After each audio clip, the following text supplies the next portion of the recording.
नमस्कार बच्चों, कैसे हैं आप।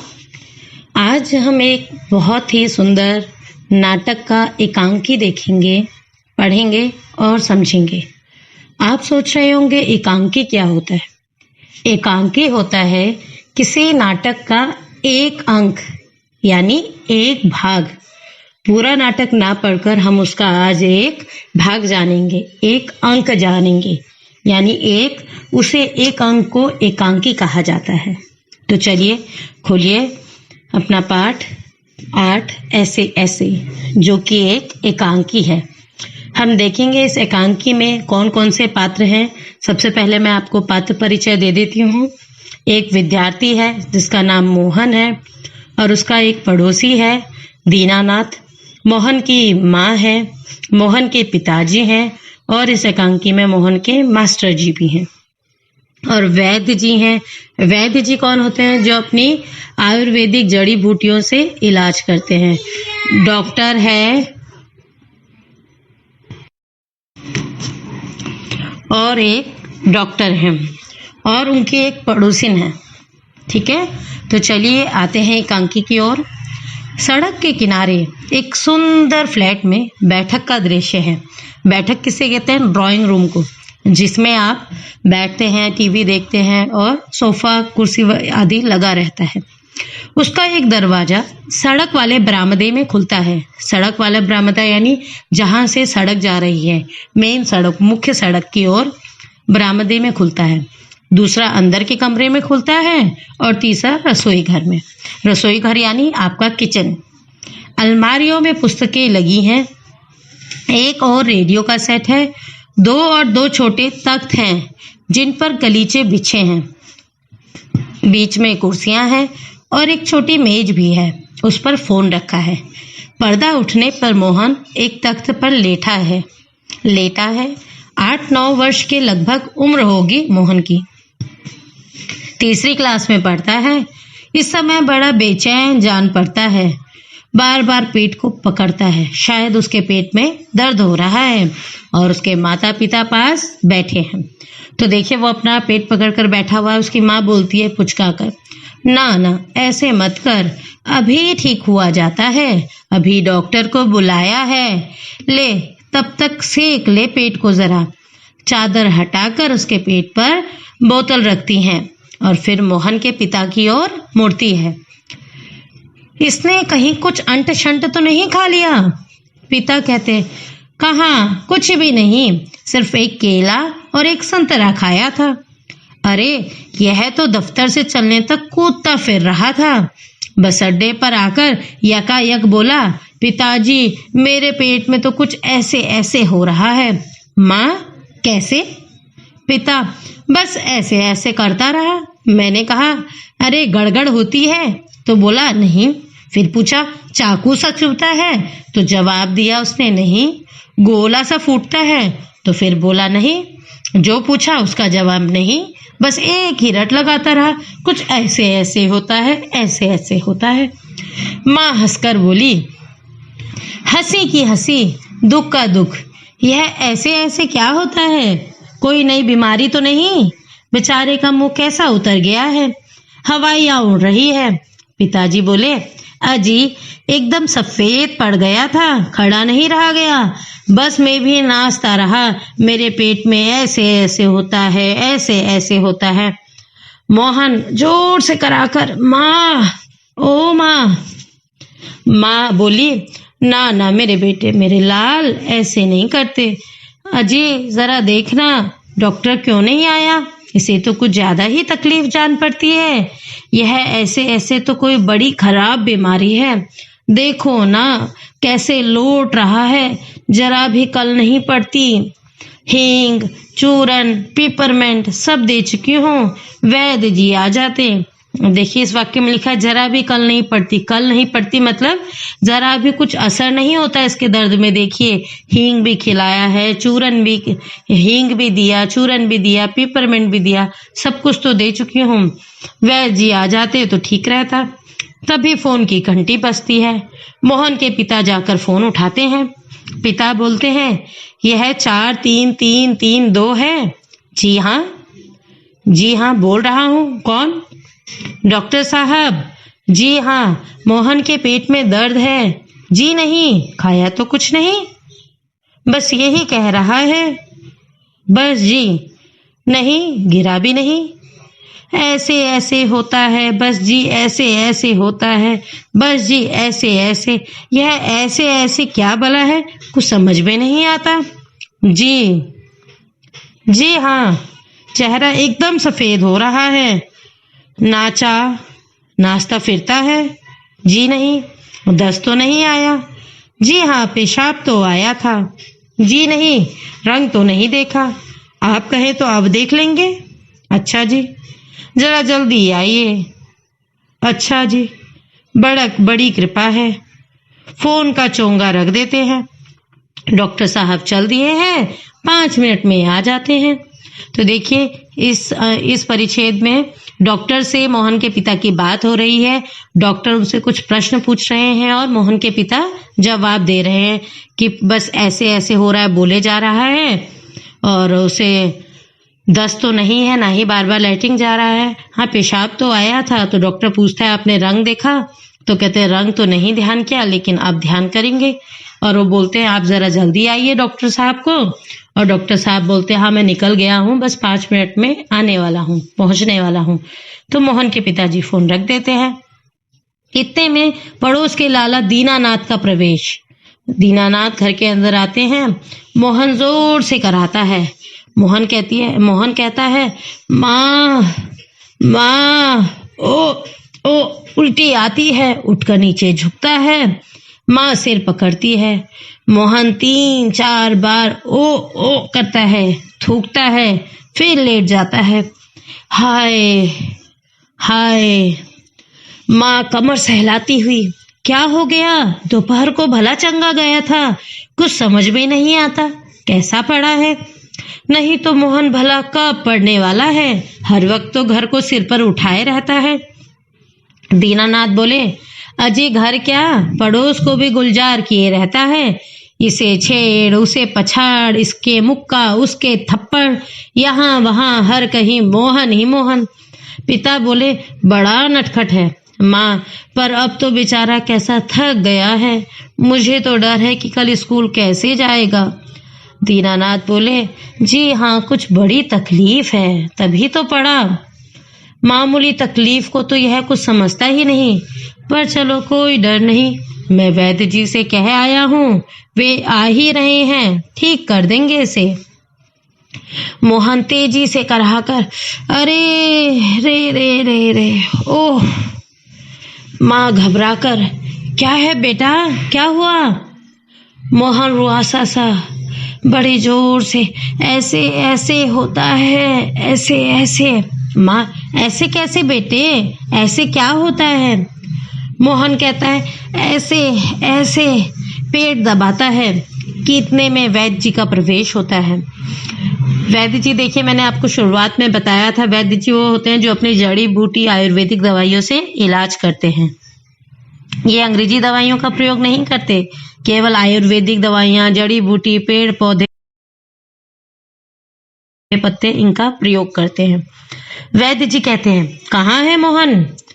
मैंने कहा, जय राम जी की। कहो बेटा, खेलने से जी भर गया क्या? कोई धमा चौकड़ी करने को नहीं बची है क्या?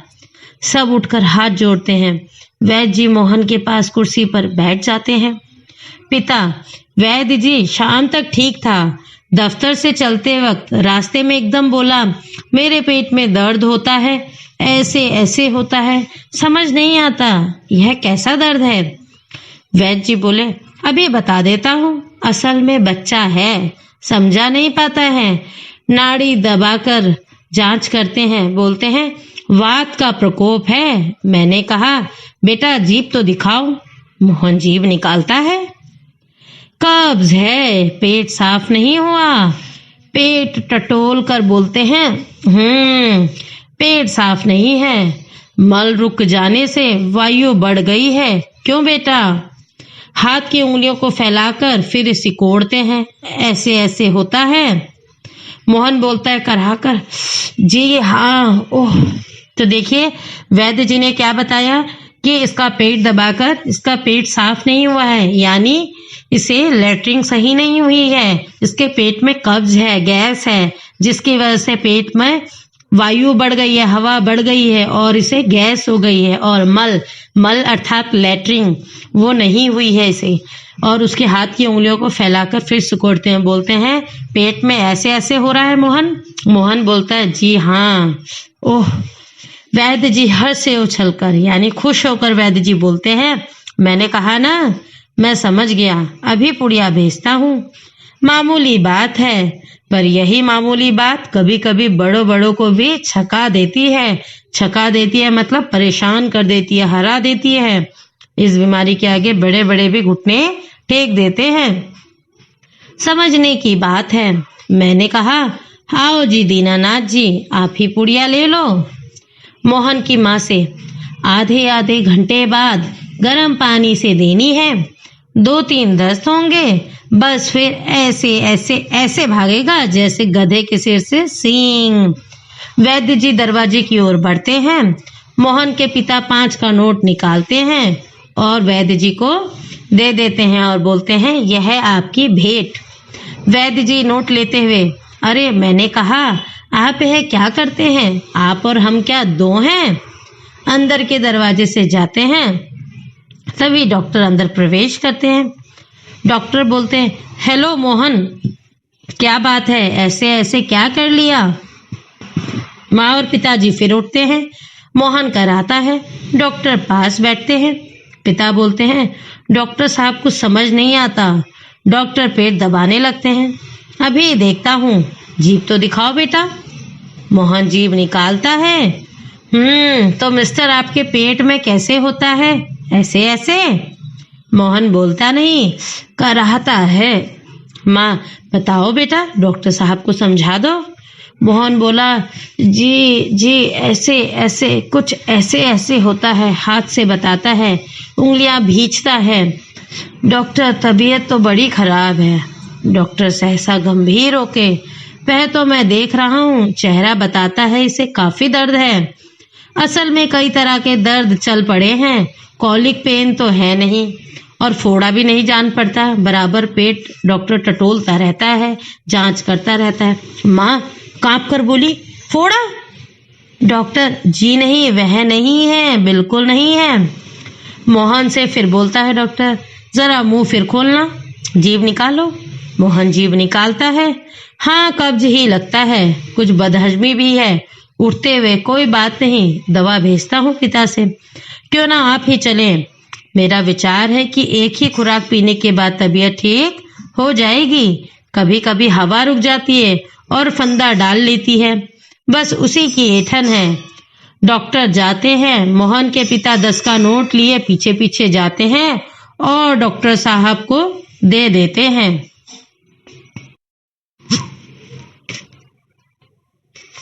माँ कहती है, सेक तो दूं डॉक्टर साहब? डॉक्टर बोले, दूर से, हाँ, गर्म पानी की बोतल से सेक दीजिए। डॉक्टर जाते हैं। माँ बोतल उठाती है और पड़ोसन आती है। पड़ोसन कहती है, क्यों मोहन की माँ, कैसा है मोहन? माँ बोली, आओ जी रामू की काकी, कैसा क्या होता, लोचा लोचा फिरे है, जाने वह ऐसे ऐसे दर्द क्या है, लड़के का बुरा हाल कर दिया। पड़ोसन कहती है, ना जी, इतनी नई नई बीमारियां निकली है, देख लेना यह भी कोई नया दर्द होगा। राम मारी बीमारियों ने तंग कर दिया, नए नए बुखार निकल आए हैं। वह बात है कि खाना पीना तो रहा नहीं। माँ बोलती है, डॉक्टर कहता है कि बदहजमी है, आज तो रोटी भी उनके साथ खा कर गया था, वहां भी कुछ नहीं खाया। आजकल तो बिना खाए बीमारी होती है। बाहर से आवाज आती है, मोहन मोहन। फिर मास्टर जी का प्रवेश होता है। मास्टर जी घर के अंदर आते हैं। माँ कहती है, ओह, मोहन के मास्टर जी हैं, आ जाइए मास्टर जी, आ जाइए। मास्टर कहते हैं, सुना है कि मोहन के पेट में कुछ ऐसे ऐसे हो रहा है, क्यों भाई? पास आकर बोले, हाँ, चेहरा तो कुछ उतरा हुआ है। दादा, कल तो स्कूल जाना है, तुम्हारे बिना तो क्लास में रौनक ही नहीं रहेगी। क्यों माताजी, आपने क्या खिला दिया था इसे? माँ बोली, खाया तो बेचारे ने कुछ नहीं। मास्टर, तब शायद ना खाने का दर्द है। समझ गया, उसी में ऐसे ऐसे होता है। माँ बोली, पर मास्टर जी, वैद्य और डॉक्टर तो दस्त की दवा भेजेंगे।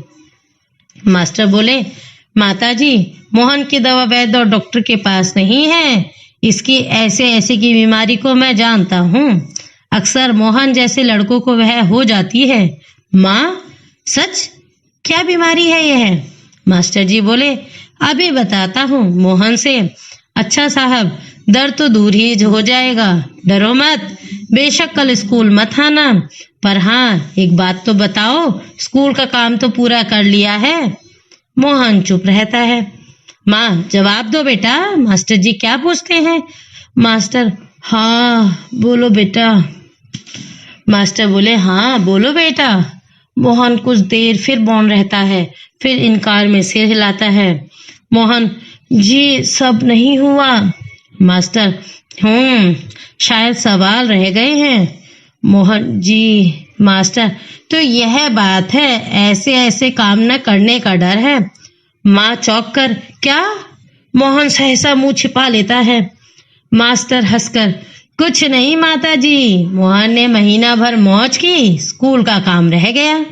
आज ख्याल आया, बस डर के मारे पेट में ऐसे ऐसे होने लगा, ऐसे ऐसे। अच्छा उठिए साहब, आपके ऐसे ऐसे की दवा मेरे पास है। स्कूल से आपको 2 दिन की छुट्टी मिलेगी। आप उसमें काम पूरा करेंगे और आपका ऐसे ऐसे दूर भाग जाएगा। मोहन उसी तरह मुंह छिपाए रहता है। सब उठकर सवाल शुरू कीजिए। उठिए, खाना मिलेगा। मोहन उठता है। माँ ठगी सी देखती है। दूसरी ओर से पिता और दीनानाथ दवा लेकर प्रवेश करते हैं। माँ कहती है, क्यों रे मोहन, तेरे पेट में तो बहुत बड़ी दाढ़ी है, हमारी तो जान निकल गई। 15-20 रुपए खर्च हुए, 100 अलग। पिता से, देखा जी आपने? पिता चकित होकर, क्या क्या हुआ? माँ कहती है, क्या क्या होता? यह ऐसे ऐसे पेट का दर्द नहीं है, स्कूल का काम ना करने का डर है। पिता, हैं? दवा की शीशी हाथ से छूटकर फर्श पर गिर पड़ती है। एक क्षण सब ठगे से मोहन को देखते हैं, फिर हंस पड़ते हैं। सब मोहन को देखकर ठगे से रह जाते हैं कि मोहन ने हम सबको बुद्धू बना दिया। यह उसका कोई पेट दर्द नहीं था, बल्कि उसने अपने विद्यालय का कार्य पूरा नहीं किया था। और सब फिर हंस पड़ते हैं। दीनानाथ बोलता है, वाह मोहन वाह। पिता, वाह बेटा जी वाह, तुमने तो खूब छकाया। खूब छकाया मतलब खूब बेवकूफ बनाया, खूब बुद्धू बनाया हम सबको और खूब परेशान किया। एक अट्टहास के बाद पर्दा गिर जाता है। तो यह थी एकांकी विष्णु प्रभाकर जी की लिखी हुई। तो देखिए कितने सुंदर और कितने मजेदार एकांकी थी। अब चलिए, अब आते हैं इसके प्रश्न अभ्यास पर। पहला, सड़क के किनारे एक सुंदर फ्लैट में बैठक का दृश्य आपको बताया है। उसका एक दरवाजा सड़क वाले बरामदे में खुलता है। उस पर एक फोन रखा है। इस बैठक की पूरी तस्वीर बनाओ। जिस तरह आपको दिया है सेम ऐसे इसका चित्र बनाने की कोशिश कीजिएगा। फिर है दूसरा, माँ मोहन के ऐसे ऐसे कहने पर क्यों घबरा रही थी, बताइए। माँ मोहन के ऐसे ऐसे कहने पर इसलिए घबरा रही थी क्योंकि उन्होंने इस प्रकार की कोई बीमारी आज तक सुनी नहीं थी और उन्हें यह डर था कि ना जाने ये कौन सी नई बीमारी आ गई और इसका इलाज भी पता नहीं होगा कि नहीं होगा, कोई मेरे बेटे को ठीक कर पाएगा कि नहीं कर पाएगा, है ना। इसीलिए मोहन की माँ घबरा रही थी। तीसरा, ऐसे कौन कौन से बहाने होते हैं जिन्हें मास्टर जी एक ही बार में सुनकर समझ जाते हैं। ऐसे कुछ बहाने के बारे में लिखिए। तो देखिए, आपका काम पूरा नहीं होता, आप भी कई बहाने लगाते होंगे। कभी बोलते होंगे मुझे टाइम नहीं मिला, कल मैं शादी में चला गया था, या आप बोल देते होंगे अपनी अध्यापिका को या मास्टर जी को कि मैं कहीं कल मेरी तबीयत खराब हो गई थी, मेरे मम्मी पापा के पास टाइम नहीं था, इसलिए मैं काम पूरा नहीं कर पाया, या मुझे नींद आ गई थी, है ना। ऐसे कुछ बहाने जो आपको पता हो या जो आप कभी करते हो उनके बारे में लिखिएगा। चलिए फिर आते हैं अनुमान और कल्पना पर। स्कूल के काम से बचने के लिए मोहन ने कई बार पेट में ऐसे ऐसे होने के बहाने बनाए। मान लो एक बार उसे सचमुच पेट में दर्द हो गया और उसकी बातों पर लोगों ने विश्वास नहीं किया, तब मोहन पर क्या बीती होगी, क्या बीती होगी। मोहन को बहुत तकलीफ हुई होगी, क्योंकि सच में पेट में दर्द हो रहा है और सब सोच रहे बहाना कर रहा है, तो वह बहुत रोया होगा और उसे बहुत तकलीफ हुई होगी। दूसरा, पाठ में आए वाक्य लोचा लोचा फिरे है के बदले ढीला ढीला हो गया है या बहुत कमजोर हो गया है लिखा जा सकता है, लेकिन लेखक ने संवाद में विशेषता लाने के लिए बोलियों के रंग ढंग का उपयोग किया है। इस पाठ में इस तरह की अन्य पंक्तियां भी हैं, जैसे इतनी नई नई बीमारियां निकली हैं। क्या मतलब है इसका? यानी कई नई नई प्रकार की बीमारियां आजकल आ गई हैं, उनमें से ना जाने कौन सी हो जाए, तो यह डर भी था उसकी माँ को। राम मारी बीमारियों ने तंग कर दिया है, यानी इन बीमारियों ने तो अलग अलग प्रकार की बीमारियों ने तो तंग कर दिया है। तेरे पेट में तो बहुत बड़ी दाढ़ी है। अनुमान लगाओ इन पंक्तियों को दूसरे ढंग से कैसे लिखा जा सकता है। तेरे पेट में तो बहुत बड़ी दाढ़ी है, यानी तेरे पेट में तो बहुत सारे बहाने और राज छिपे हुए हैं, बहुत राज छुपे हुए हैं, जो तू झूठ बोलकर हम सबको बेवकूफ बना रहा है। आप इन पंक्तियों को और किस प्रकार लिख सकते हो, तो इसे लिखिएगा। फिर है तीसरा, मान लो कि तुम मोहन की तबीयत पूछने जाते हो। तुम अपने और मोहन के बीच की बातचीत को संवाद के रूप में लिखो। संवाद कैसे लिखते हैं? जैसे आप और मैं बातें कर रहे हैं, जैसे इस एकांकी में लिखे हैं मास्टर के और लड़के के, मोहन के। तो इसी प्रकार मोहन आपका दोस्त है, आप उसकी तबीयत पूछने गए, तो आप उसे संवाद के रूप में लिखेंगे। फिर है चौथा, संकट के समय के लिए कौन कौन से नंबर याद रखे जाने चाहिए। ऐसे वक्त में पुलिस का 100 नंबर, फायर ब्रिगेड का और डॉक्टर से तुम कैसे बात करोगे, कक्षा में करके बताओ। ठीक है, ऐसा होता तो क्या होता। मास्टर स्कूल का काम तो पूरा कर लिया है। मोहन हाँ में सिर हिलाता है। मोहन जी सब काम पूरा कर लिया है। इस स्थिति में नाटक का अंत क्या होता। यदि मोहन ने काम पूरा कर लिया होता तो नाटक का अंत क्या होता है, बताइए। शायद उसके सच में पेट दर्द हो रहा होता, दस्त की दवाई खा के शायद उसका पेट दर्द ठीक हो जाता। तो आप जो सोचते हैं इसका अंत लिखिएगा। फिर आते हैं भाषा की बात पर। क, मोहन ने केला और संतरा खाया। मोहन ने केला और संतरा नहीं खाया। ग, मोहन ने क्या खाया, केला और संतरा। घ, मोहन केला और संतरा खाओ। उपयुक्त वाक्यों में से पहला वाक्य एकांकी से लिया गया है। बाकी 3 वाक्य देखने में पहले वाक्य से मिलते जुलते हैं, पर उनके अर्थ अलग अलग है। पहला वाक्य किसी कार्य या बात के होने के बारे में बता रहा है कि मोहन ने केला और संतरा खा लिया। इसे विधिवाचक वाक्य कहते हैं। जहां पर कोई काम का होने का पता चल रहा है उसे विधिवाचक वाक्य कहते हैं। दूसरे वाक्य का संबंध उस कार्य के ना होने से पता चलता है, उसे निषेधवाचक वाक्य कहते हैं। जैसे मोहन ने केला और संतरा नहीं खाया, तो ये निषेधवाचक वाक्य होगा। निषेध का अर्थ होता है नहीं या मनाही होता है। तीसरे वाक्य में इसी बात को प्रश्न के रूप में पूछा जा रहा है, ऐसे वाक्य को प्रश्नवाचक कहलाते हैं। ये तो आप सभी जानते हैं, प्रश्नवाचक, जिसमें प्रश्न पूछा जाता है। मोहन ने क्या खाया, तुम्हारा क्या नाम है, तुम कहाँ जा रहे हो, ये सारे प्रश्नवाचक वाक्य होते हैं। चौथे वाक्य में मोहन से उसी कार्य को करने के लिए कहा जा रहा है। मोहन केला और संतरा खाओ, यह एक आदेश है, तो इस आदेश की पूर्ति करने के लिए इस वाक्य को बोला जा रहा है, तो उसे आदेशवाचक वाक्य कहते हैं। आगे एक वाक्य दिया गया है, इसके बाकी 3 रूप तुम सोचकर लिखो। बताना, रूथ ने कपड़े अलमारी में रखे। नहीं, मना करना, रूथ ने कपड़े अलमारी में नहीं रखे। पूछना, रूथ क्या तुमने कपड़े रख दिए। आदेश देना, रूथ कपड़े अलमारी में रखो। तो देखिए, मैंने आपको सारे प्रकार के वाक्य आपको बता दिए, निषेधवाचक, आज्ञावाचक। इसे समझिएगा और पूरा कीजिएगा। आज के लिए बस इतना ही, फिर मिलते हैं अगले पाठ के साथ। धन्यवाद।